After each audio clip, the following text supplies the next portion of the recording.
or democracy. They could remain subjects of a distant crown or risk everything for the idea of self-government. They chose freedom. Farmers and blacksmiths, shopkeepers and ministers, teachers and mothers, everyday citizens who had no guarantee of success stood their ground.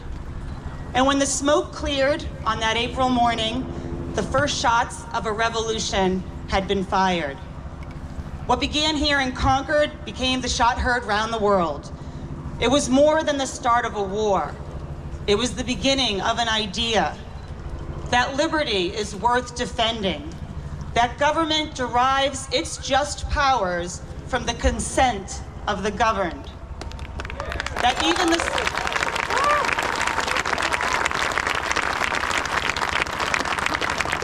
smallest towns and the smallest colonies could stir the conscience of the world. But it was never inevitable. The men and women who gathered here were not professional soldiers or political elites.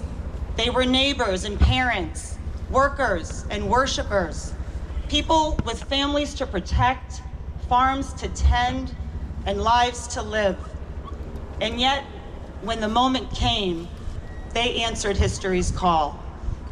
Today, as we mark the 250th anniversary of that defining moment, we gather not just to honor their courage, but to reckon with the responsibility they left us. Because we are the stewards now. Every generation inherits the promise made here in Concord, and every generation must choose what echoes we will send forward. Will we echo courage or complacency? Unity or division? Will we, like those early patriots, rise together to meet the challenges of our time? Even our founders knew that the greatest threat to this fragile experiment wouldn't come from abroad. It would come from within. In fact, when George Washington agreed to attend the Constitutional Convention in 1787, he explained why in a letter to a friend.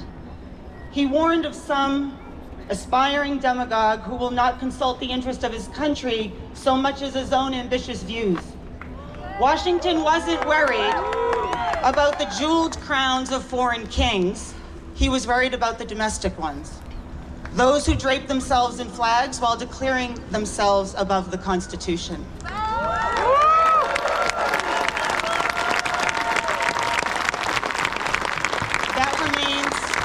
That remains our charge today, to ensure that in America, no one, no matter how loud, how wealthy, or how powerful, stands above the law. Because in a democracy,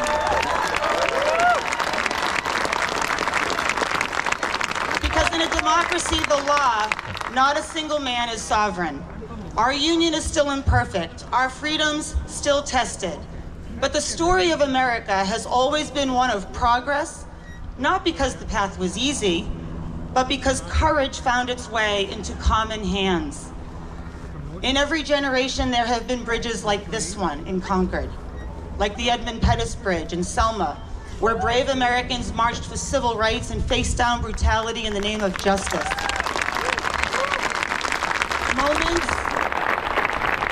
Moments that demand to know who we are and what we stand for. So let us meet our moment today. Let us be citizens worthy of this history and ancestors worthy of remembrance. And let us ensure that 250 years from now, when future generations gather at this bridge, they won't just hear the echo of that first shot.